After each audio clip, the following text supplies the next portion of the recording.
Bonjour à tous, et bien aujourd'hui on va parler du jeu Dark Rituals Malleus Maleficarum, un jeu de Dark Gate Games de Légion Distribution pour la VF. C'est un jeu de l'éditeur qui nous avait fait The Order of Vampire Hunters il y a quelques années.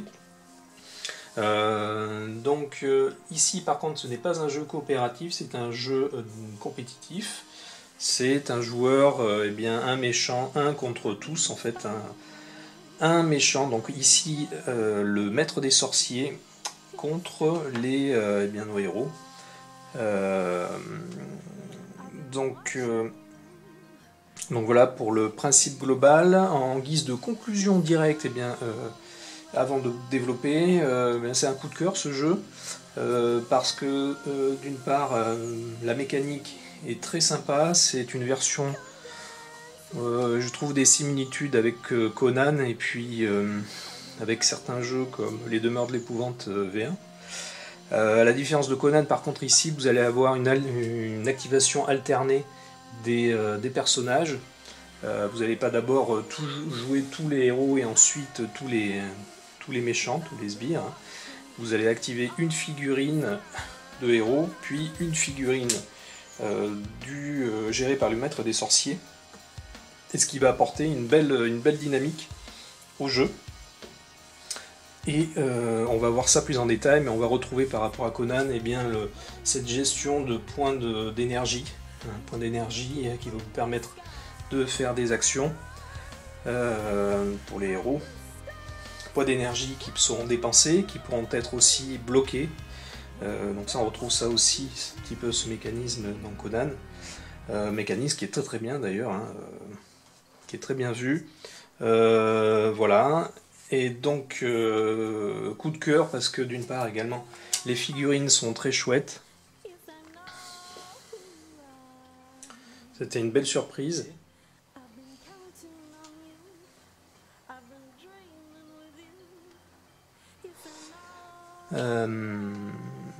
Voilà, là, on a carrément le démon Arborim, qui est une belle figurine, bien déjantée.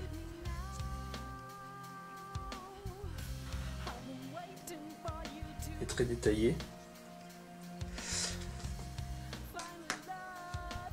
Voilà, donc je reviendrai un petit peu tout à l'heure sur les figurines, mais elles sont vraiment très chouettes.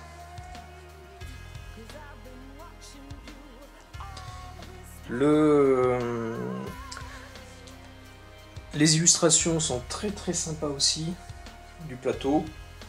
Les illustrations des cartes, les illustrations un petit peu de tout.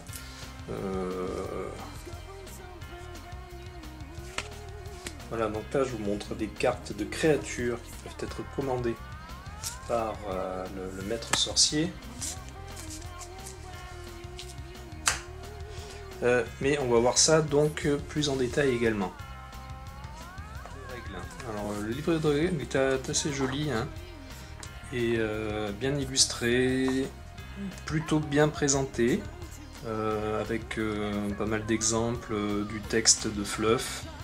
Bon, je dirais que c'est un livret de règles solide. Donc il comprend les règles plus les scénarios.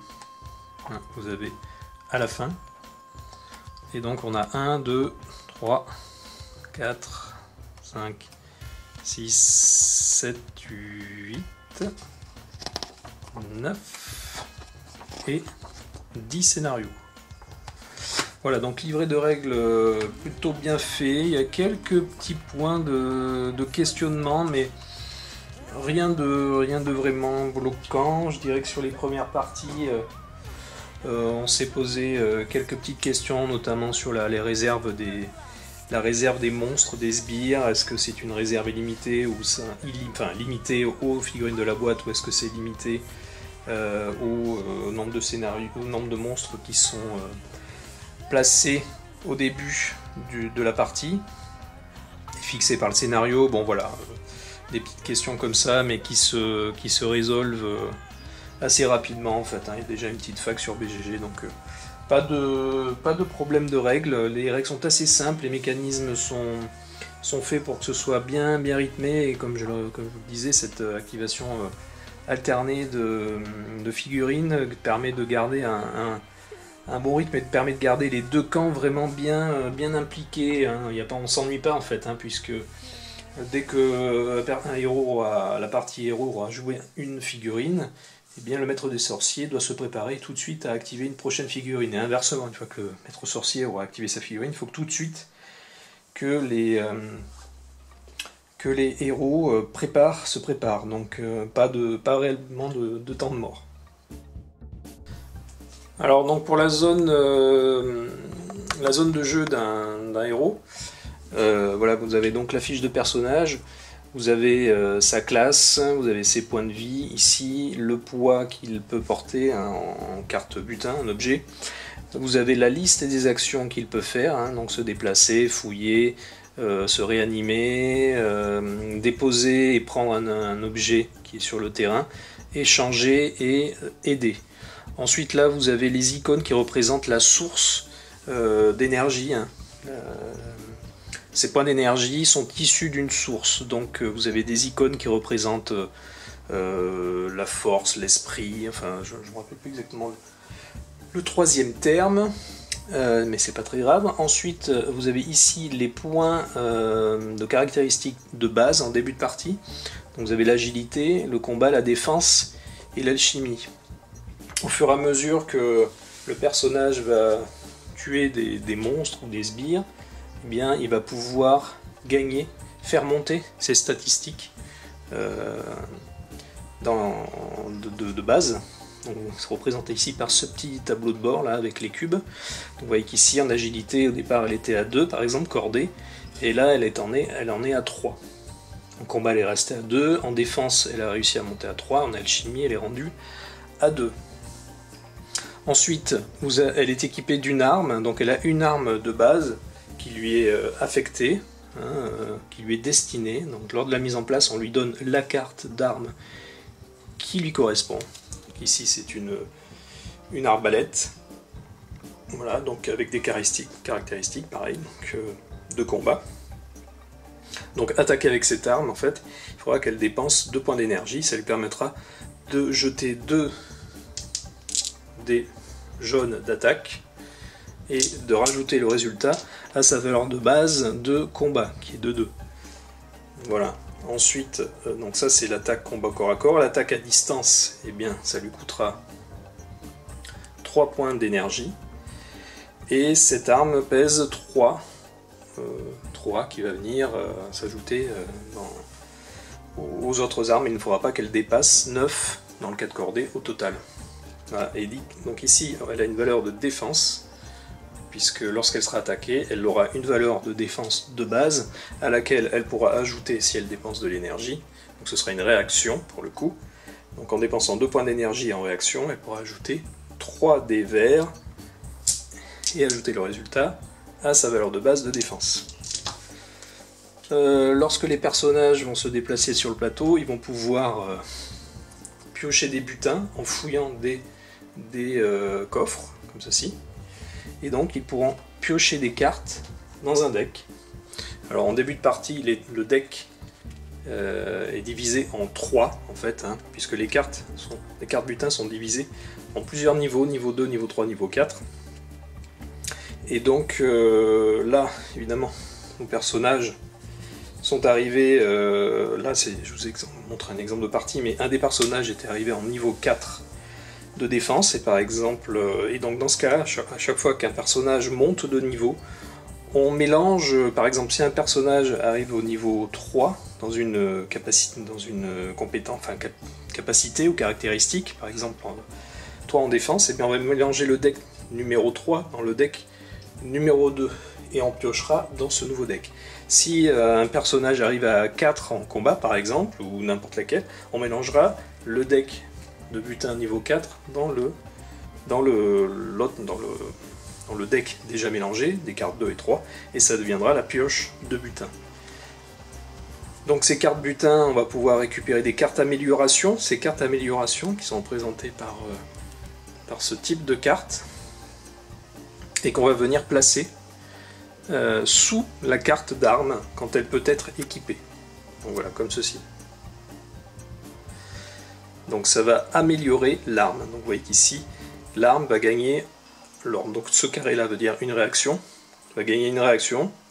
Donc quand vous vous défendez, gagnez un point de défense par blessure déjà infligée à votre attaquant, par exemple. Donc voilà, vous avez un poids également ici, donc il faudra surveiller tout ça pour ne pas dépasser. Et par contre, pour pouvoir l'équiper, ici on a des valeurs les valeurs minimales qu'il faut avoir pour pouvoir s'équiper. Donc il faut que mon personnage ait 2 en défense et 1 en agilité pour pouvoir équiper cette arme. Si elle ne peut pas l'équiper, eh bien elle va garder la carte butin cachée dans sa main, près du héros. Donc on la poserait par exemple dessous cachée pour que le maître sorcier ne voit pas cette carte, et il pourra l'équiper le moment venu. Donc les cartes butin, on a des cartes, donc on a dit d'amélioration, on a des cartes artefacts, donc de la même manière pour pouvoir, alors là pour le coup l'utiliser, il faudra avoir 2 en défense et 2 en alchimie, et donc en tant que réaction on pourra, quand vous recevez une blessure, tous les autres héros dans votre zone sont soignés d'une blessure, donc le phylactère des vers. Donc, les cartes voilà, sont divisées en amélioration, artefact et magie du sang. Donc là c'est pareil, ce sont des sorts en fait que pourra lancer le personnage. Par contre il faudra avoir, ici dans le cas de cette carte, une valeur de 4 en alchimie. La petite croix veut dire que la carte sera défaussée. Donc ici par exemple nous avons carnage dépravé. Donc le carré veut dire que c'est une réaction. Donc 2 blessures. Quand vous vous activez, vous pouvez infliger une blessure à chaque ennemi dans votre zone. Alors par exemple ici, Quartz de Nimons. Donc voilà cet artefact, une réaction 0 énergie. Quand vous êtes affecté par un sort de combat, ignorez-le et placez une blessure sur cette carte. Quand cette carte est pleine, défaussez-la avec les jetons, avec ces jetons.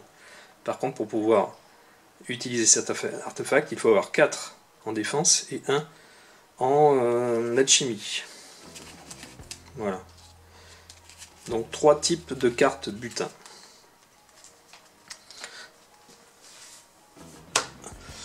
D'autre part, et aussi point important du jeu, au cours de la partie, nos personnages vont pouvoir, pareil, récolter des plantes sur le plateau, représentées par ces petits pions, qui sont posés sur le plateau. Voilà, vous voyez qu'ici, j'ai encore 2 petits pions qui n'ont pas été ramassés, 2 pions de plantes.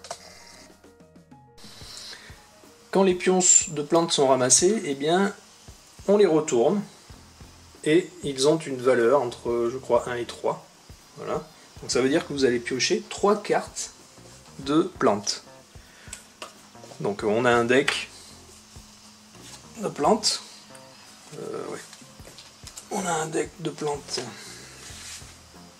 qui est représenté par ces cartes. Et donc notre héros va piocher 3 cartes. Voilà. Et donc dessus, on va pouvoir avoir on va donc récolter des plantes. Il peut y avoir des poisons aussi qui vont vous faire piocher des blessures. Voilà. Bon, en général, ce sont des plantes ou des poisons.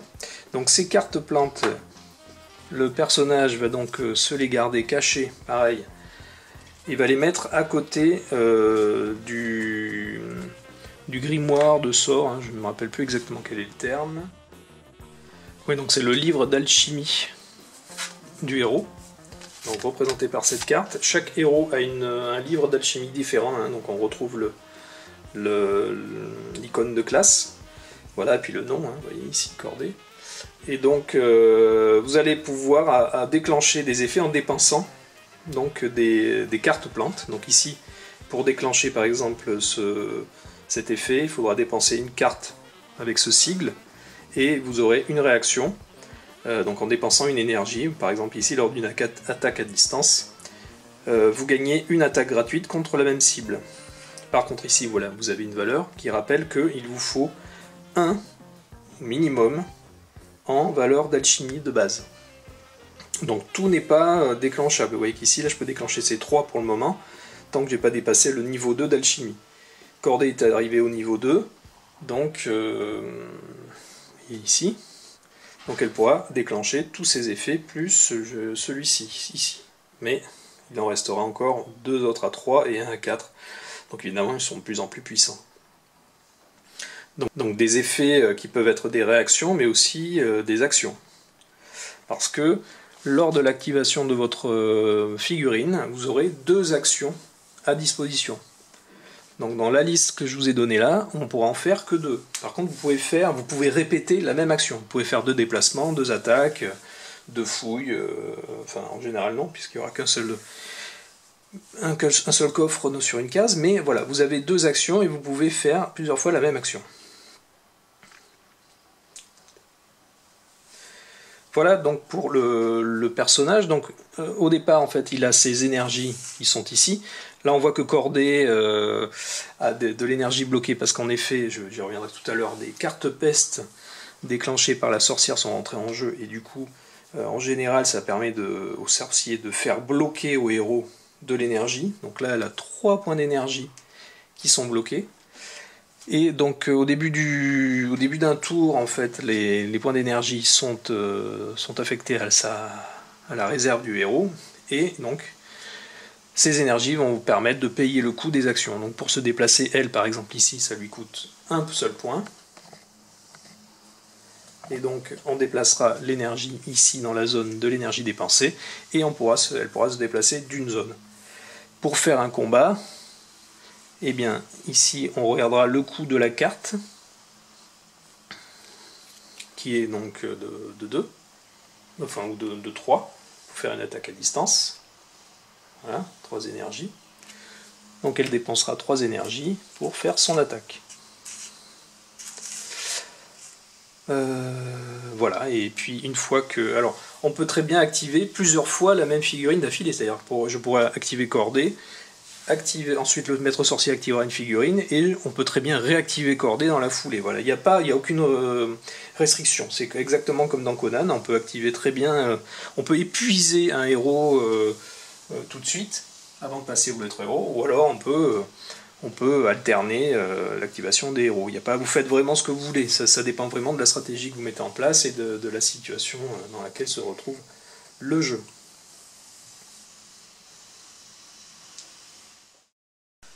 Alors du côté des héros, vous avez également ce qu'on appelle les serfs, qui sont divisés en 2 types de personnages. Donc vous avez les miliciens et les paysans. Voilà, qui sont du côté des héros, en début de partie en général. Et donc, en général, il faudra les protéger, notamment surtout dans le premier scénario, où eh bien, le maître sorcier, son objectif, ça va être de tuer le plus, et notamment 4 particuliers, le plus de cerfs possible. Donc ces personnages, on va dire non-joueurs quelque part, sont gérés par les héros, sont activés par les héros en dépensant de l'énergie. Hein. Un héros pourra dépenser de l'énergie pour activer un personnage, et n'importe quel héros pourra activer ces figurines, qui sont très, très réussies aussi, très chouettes. Et en début de partie, donc, elles sont placées sur le plateau à certains endroits, et donc voilà. Par contre, le maître sorcier pourra, grâce à ses sorcières, les posséder. Donc on mettra une figurine de cerf possédée sur le plateau, et on aura cette carte donc qui s'appliquera, qui pourra être activée, qui pourra être utilisée par le maître sorcier. Donc voilà, on va retrouver pareil des caractéristiques de déplacement, d'attaque, de défense, et puis en général un petit pouvoir particulier de réaction. Voilà, donc par exemple lui, le paysan, eh bien, il est amical, donc en défense, quand un paysan se défend, il gagne 1 point de défense par héros dans sa zone. Et lui, le milicien, il a escouade, et donc en réaction, quand un milicien attaque, il gagne 1 touche supplémentaire s'il y a un autre cerf ou plus dans sa zone. Voilà.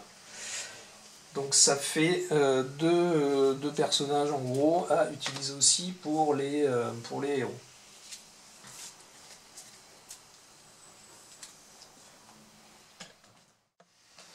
Pour parler rapidement des combats, eh bien, quand un héros est attaqué, un sbire va pouvoir, par exemple, si le condamné eh bien, attaque le héros, il va lancer ses dés, hein, il a une valeur de défense, une valeur d'attaque de base, il a des dés d'attaque hein, qu'il va rajouter. Et si le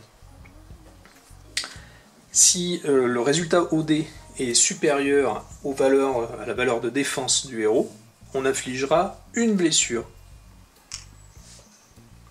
au personnage. Donc vous voyez qu'ici, par exemple, Cordée elle en est à 3 en défense, et elle peut utiliser son arme donc, en défense. Donc elle dépensera 2 points d'énergie quand elle est attaquée. Elle utilise son arme qui lui permet de lancer 3 dés. Oh, elle fait un super résultat avec des dés verts, ce qui est rare. Donc 2, 4, 5, plus 3, 8. 8 en défense. Et imaginons que voilà, l'attaque est fait bien inférieure. Bon, ben, du coup, il n'y aura pas de blessure infligée. Par contre, si notre condamné arrive à faire 9, et il faudra qu'il fasse strictement supérieur à la valeur de défense, eh bien, on infligera un point de blessure accordé. Alors, on lance les dés d'attaque d'abord. Hein. Voilà, là je vous ai montré les dés de défense en premier, mais c'est d'abord l'attaquant qui lance ses dés, et ensuite, le héros pourra se défendre. Alors, donc voilà, donc mettons que le condamné ait fait un résultat de 1 au dé, plus sa valeur de défense qui est de 2, donc ça fait 3. Et imaginons que Cordée, en fait elle en était pas à 3, mais qu'elle en était à 4 en défense, et bien on voit déjà que la valeur d'armure de base dépasse. Donc elle n'a pas besoin finalement de se défendre, hein, donc elle n'aura pas besoin de dépenser des dés. Et donc ça c'est décidé après que l'attaquant ait lancé ses dés. Donc là tout à l'heure je vous ai montré que j'ai lancé les dés en premier, mais du coup là, étant donné le résultat de l'attaque, elle ne sera pas obligée dans cette situation de se défendre avec son arme. Elle peut très bien utiliser la valeur de base de son armure, donc ce qui lui permettra d'économiser d'énergie. Voilà, c'était un exemple parce qu'ici il n'en est qu'à que 3. Voilà, donc comme on a vu dans les actions disponibles, bien, un personnage par exemple Cordée qui est ici, qui est sur la zone d'un coffre, pourra le fouiller. Donc quand on fouille un coffre, on défausse le coffre et on prend on pioche une carte du butin. Elle pourra ramasser donc une plante, on retourne le pion et on pioche le nombre de cartes plantes correspondantes. Donc elle pourra se déplacer. Alors le déplacement c'est une zone. Elle peut attaquer à distance avec son arbalète, donc elle ne peut pas attaquer sur sa zone, elle ne peut attaquer qu'une figurine qui est à une zone d'elle. Il n'y a pas de problème pour cibler un héros, enfin un monstre au milieu des personnages, elle cible qui elle veut.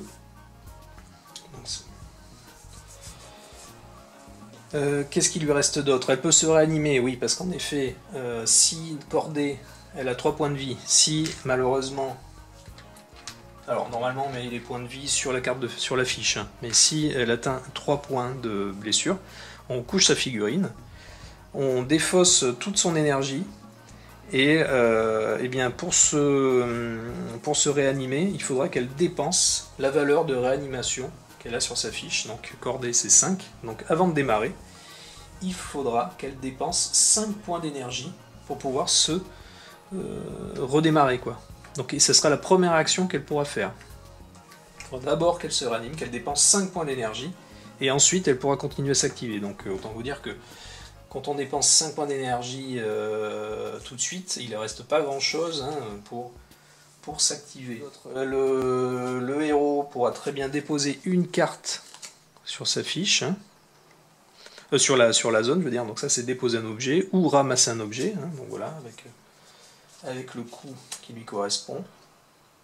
Il pourra échanger, etc. Alors, On voit aussi qu'il y a une capacité d'aide, parce qu'un personnage pourra aider un autre personnage. Imaginons ici que l'on est, alors lui c'est Volgar, qui souhaite attaquer le démon ou la sorcière qui est ici. Voilà. Il va lancer ses dés d'attaque, et Kurt House, donc qui est le croisé, pourra décider de l'aider. Donc ce qui correspond à l'icône de main. Vous voyez ici là, les mains qui se serrent. Donc ça c'est l'aide. Donc on voit que Kurt House, lui, il a une valeur d'aide de 2, qui est identique à celle de Cordée. Voilà. Ça c'est pour Kurt House. Voilà. Et donc il va dépenser en réaction, c'est une réaction, il va dépenser 2 points d'énergie pour...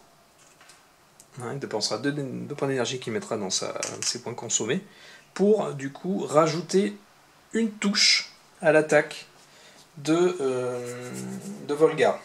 Voilà, le fait d'aider, ça permet de rajouter une réussite à l'action qui est entreprise. Pareil, on a parlé pour s'évader, par exemple, d'une zone, il faudra que la valeur d'agilité du héros qui souhaite s'évader soit égale ou supérieure à la plus haute valeur d'agilité des monstres qui sont sur la zone. Donc Volgar, il a une agilité de 2. S'il souhaitait s'échapper, on voit que la sorcière qui est ici, qui est Pekka, eh bien Pekka, elle a 3 en agilité. Non, elle a 4 en agilité. Donc là, autant dire que c'est pas possible. Il faudrait que, pour que Volgar s'échappe, il faudrait que nos 2 héros qui sont ici, parce que le démon, il a combien en agilité? Il n'est pas très agile. Non, il a 4 également aussi. Donc le démon a 4, la sorcière a 4. Donc pour que Volgar, qui a 2, puisse s'échapper dans cette situation, puisse s'évader de la zone, il va falloir que nos 2 héros l'aident. Donc ils vont dépenser chacun, alors Kurt House il va dépenser 2, Batista va dépenser lui 1, puisque sa valeur d'aide est de 1 d'énergie, ce qui va permettre d'ajouter 2 touches supplémentaires à l'agilité, 2 réussites à l'agilité, 2 points de réussite à l'agilité de Volgar, et donc Volgar pourra s'échapper de cette zone. Donc il paiera le coût évidemment de déplacement aussi, mais il pourra quitter la zone. Là on voit qu'ici Batista a été assommé. Dans cette situation, il ne pourra pas l'aider. Quand un héros est assommé, il ne peut pas faire de réaction. Donc là, Volgar ne pourra pas s'évader s'il le souhaitait, puisque le point d'aide ne suffira pas. Le point d'aide de Kurt House ne suffira pas. Voilà pour un petit retour sur les actions possibles. Je crois que j'ai à peu près tout vu. Alors après, en effet, vous avez des réactions qui se déclenchent avec vos cartes, vos sorts, etc. Et donc c'est là où on revient dans de l'améritrage, c'est-à-dire qu'il y a tout un tas d'effets qui se déclenchent supplémentaires par vos cartes, voilà, cartes et sorts. Donc ça c'était pour la partie héros. Je vais m'attaquer maintenant dans une deuxième partie à l'activation du maître des sorciers. Alors du côté du maître sorcier, eh bien son activation à son tour, donc il pourra activer un des sbires ou une sorcière ou voilà, qui seront en jeu. Comment ça se passe? Eh bien à dispo au début de la partie, en fait le maître des sorciers a aussi de l'énergie, donc qui sont représentés par ces petites gemmes plastiques. Il en a suivant les parties, ça dépend des parties, un nombre à disposition, et il va dépenser donc ces gemmes sur la fiche d'énergie. En suivant les parties, on va avoir une ou plusieurs sorcières en jeu qui pourront faire des actions. Donc on voit ici qu'elle peut se déplacer, elle peut rappeler un sbire, elle peut ramener à la vie aussi une sorcière, sauver une sorcière, elle peut faire une possession d'un sbire, comme on l'a vu tout à l'heure. Et on voit aussi qu'ici, on a une petite icône avec une main là qui sort de terre, en fait, qui est de pouvoir appeler une nouvelle sorcière. Donc ça, par contre, ça coûte 5 points d'énergie, mais c'est 5 points d'énergie que l'on remet dans la boîte, qui ne seront plus disponibles pour le reste de la partie. Donc ça coûte très cher, mais ça vous permet de ramener une sorcière. Donc la sorcière a donc des valeurs des habilités de base, des caractéristiques de base, donc son agilité par exemple, celle d'Agatha est de 3, elle a 3 en combat, 4 en défense, elle a 3 points de vie, elle fait donc des attaques pour un coup de 3 points d'énergie, et elle peut se défendre, faire une réaction de défense pour 3 points d'énergie. On voit ici qu'en bas de la fiche, on a des petits textes. Donc suivant le résultat de l'attaque, vous allez avoir des sorts qui vont automatiquement se déclencher, qui se trouvent donc sur le grimoire de la sorcière, des sorcières. Donc par exemple ici, quand au résultat du dé vous faites un 6, vous allez déclencher automatiquement Fallen, le sort Fallen qui est la cible des fausses 2 cartes plantes par exemple. Si on fait 7 et plus, on a Drain. Drain c'est la cible perd 3 points d'énergie, etc. Et pareil en défense. En défense, si vous faites un résultat au dé plus la valeur de défense de base, si vous faites 5, vous avez Fledged Shield. Fledged Shield, c'est vous gagnez un point de défense par sbire dans votre zone, etc. Bration, c'est l'attaquant défausse une carte butin. Voilà. Donc ça, c'est plutôt sympa, ça vous déclenche automatiquement des effets. Au début du tour, au début d'un tour, ou d'un round si vous voulez, on va avoir des cartes de magie, des cartes de sort, exactement le terme, c'est ça, des cartes de sorcellerie, donc qui est représenté par ce deck. Donc en début de round, vous pouvez, alors en début de la partie, vous piochez 3 cartes, donc qui vont rester cachées des héros, et que vous pourrez jouer et déclencher sur le moment venu. En début de round, vous pouvez défausser de 1 à 3 cartes pour repiocher, si vous avez des cartes qui ne vous plaisent pas. Et donc dedans, vous allez avoir évidemment des sorts à lancer, qui peuvent être soit des réactions. Alors vous pouvez aussi invoquer, vous avez des cartes créatures que vous pourrez donc invoquer. Donc là vous avez le coup, donc c'est une action, ça coûte 6 points d'énergie et vous invoquez une créature sur les, j'en ai pas parlé, ce sont les zones, voilà, vous invoquerez les créatures sur les cercles d'invocation. Les cercles d'invocation qui sont, il y en a en général 4 qui sont placés sur le plateau et qui donnent des bonus. Enfin bon, donc j'en reviens donc à mes cartes de sorts de sorcière. Vous pourrez donc jouer des sorts, invoquer des créatures, donc ce sont des monstres uniques, donc sur le plateau. Voilà, donc ce sont soit des sorts, soit des créatures uniques. Donc voilà, donc ces cartes, comme je le disais, restent cachées, et vous les jouez quand vous activez une sorcière ou quand vous pouvez déclencher une réaction. Donc ça coûte 1 point, ça compte dans les 2 actions possibles pour le maître sorcier, puisqu'on a 2 actions disponibles. Donc si vous activez la sorcière, vous aurez 2 actions pour la sorcière. Si vous activez un sbire, vous aurez 2 actions pour ce sbire. Vous ne pourrez pas panacher une action sorcière, une action sbire. C'est soit 2 actions pour la sorcière, soit 2 actions pour un sbire ou une créature. Donc les sorcières, les figurines sont très très chouettes également. Donc là on a Agatha.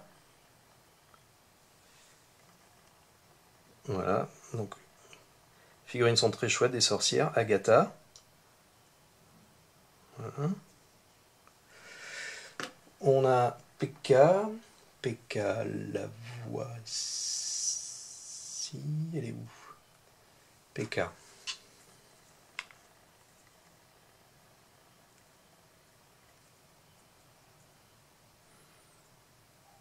C'est très détaillé. On a également Y. Donc dans la boîte de base, vous avez ces 3 figurines.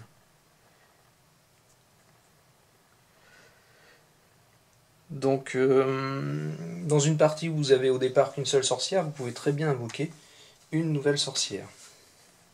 Voilà, donc Y. Alors en début de partie, vous allez démarrer avec cette face. Voilà, donc texte sur fond gris. Et au fur et à mesure que vous allez tuer des héros ou des cerfs, vous allez augmenter de niveau sur le plateau des supplices. Ici, vous avez une échelle, vous démarrez en dehors de l'échelle, hein, sur le point 0, quoi. Et donc à chaque fois que vous allez tuer un héros ou un sbire, on va monter. Quand on atteindra le dernier palier, palier numéro 5, on va retourner toutes les fiches sorcières et sbires sur la face plus forte, donc sur fond rouge. Donc voilà, vous voyez qu'ici, les caractéristiques sur fond rouge sont plus fortes. Donc en agilité, on a 3, 4, 3. Et là, on a 3, 3, 2. D'accord? Donc là, c'est plus faible. Les coûts d'action sont les mêmes. Ouais, donc vous avez des caractéristiques de base qui sont plus élevées. Donc, par exemple, pour les sbires, le condamné, vous voyez qu'il a 3, 2, 2, et on passe à 3, 3, 3. Le mortus, il a 1 en agilité, 2 en attaque, 3 en combat, et il passe à 2 en agilité, 3 en combat, 3 en défense. Pareil pour le Ravenous, il a 3, 2, 1, et on passe à 3, 3, 2. Voilà. Donc tout ça est important, puisque plus ça change quand même la donne, hein. Une fois que vous êtes passé sur la phase forte des sbires et des sorcières, ça change pas mal de choses, notamment dans le fait sur les évasions, on a remarqué ça. Le fait d'augmenter la valeur d'agilité des sbires va vous permettre de bloquer, dans certains cas, le déplacement des héros. Dans la zone de gestion du maître sorcier, vous avez donc ce plateau, qu'on appelle le plateau des supplices du maître, ici. Et vous avez un compteur d'aura maléfique qui est en haut, hein, donc c'est celui dont je viens vous parler et qui permet de booster les sbires et les sorcières. Vous avez le compteur d'âme qui est donc cette piste là extérieure, hein, et vous avez le compteur de sacrifice qui est à l'intérieur.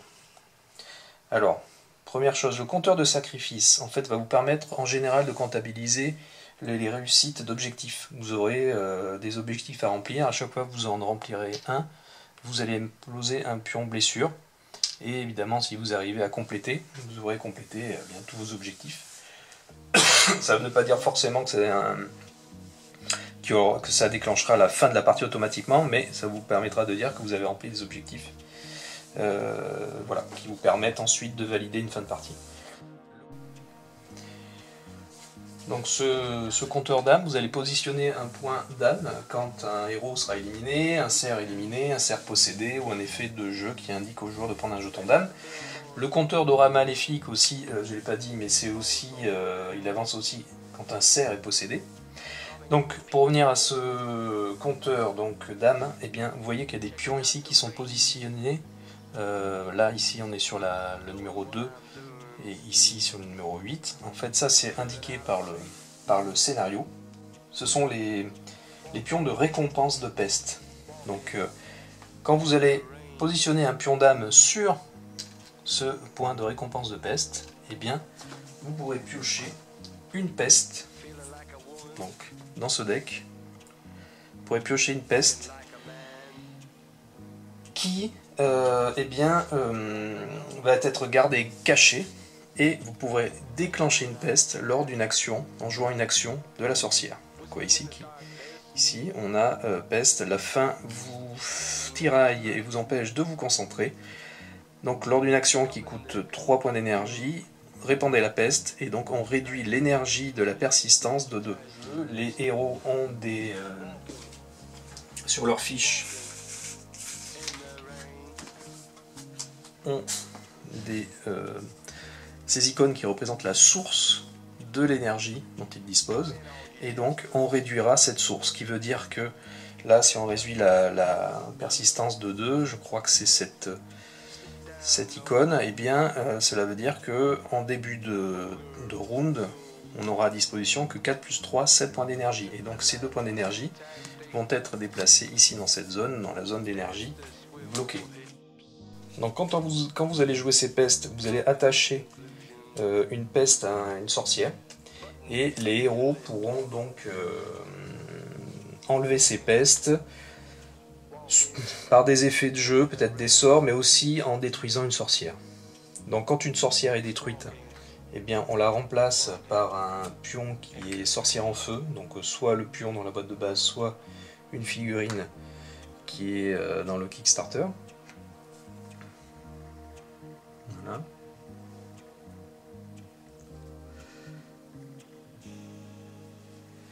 Et d'où l'action possible d'une sorcière de venir sauver une sorcière qui est en feu. Voilà, donc il y a tout un... Quand vous n'avez plus de sorcières, quand les sorcières sont en... Quand vous avez toutes vos sorcières qui sont en feu, vous ne pouvez plus faire d'action. La seule action que vous pouvez faire, c'est d'appeler une nouvelle sorcière. Autrement, vous êtes bloqué, vous ne pouvez plus commander vos sbires, etc. Voilà. Dernier point, dans certaines parties, vous allez pouvoir invoquer un démon. Donc dans la boîte de base, comme je vous le disais, vous avez un seul démon qui est Aborim. Voilà, donc super figurine, comme je vous ai montré tout à l'heure. Et donc il a lui aussi sa fiche, hein, donc face normale et face forte, avec des caractéristiques également. Bon, voilà, je ne rentre pas dans le détail, mais par contre, l'activation du démon va être un peu plus chaotique, puisque avant qu'une sorcière s'active, avant que le tour sorcière, hein, qu'elle active soit ses sorcières, soit ses sbires, on a un deck qui correspond à l'activation du démon. Donc on va piocher des cartes dans ce deck. Et cela va nous indiquer ce qu'il faudra faire. Donc voilà, par exemple ici, s'il l'active, les héros peuvent faire un déplacement avec le démon. Donc ça veut dire qu'en fait, avant que le tour sorcier, eh bien, les héros vont pouvoir activer ce démon. Donc ce qui représente le côté chaotique du démon. C'est-à-dire qu'il peut très bien faire des actions qui se retournent contre la sorcière. Mais en général, quand même, ce seront des actions qui seront à la main du maître sorcier. Donc vous voyez, ici par exemple, Krieg, le maître sorcier peut activer le démon sans restriction, etc. Donc vous avez tout un tas d'effets. Voilà. Par exemple, ici, le démon attaque toutes les cibles dans sa zone. Donc là, ça va être très bien autant des sbires que des héros. Voilà.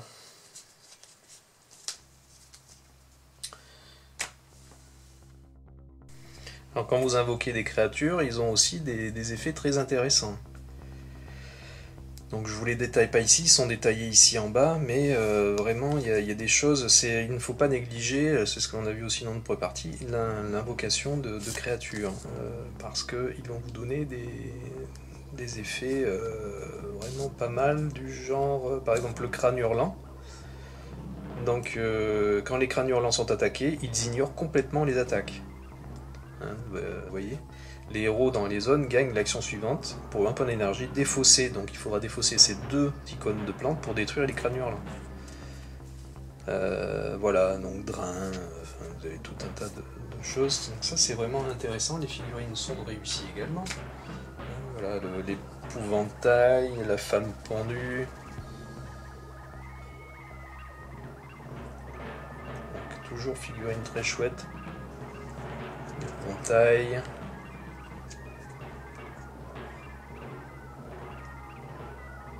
Voilà. Bon, eh bien écoutez, ah oui, donc vous avez des cartes aussi donc de résumé d'action. Donc une carte pour le maître sorcier, donc recto verso, et une carte pour les héros recto verso, qui sont très bien faites. Voilà. Donc, eh bien écoutez, j'en reste là-dessus. Voilà, donc comme je vous le disais, ce jeu c'est un véritable coup de cœur.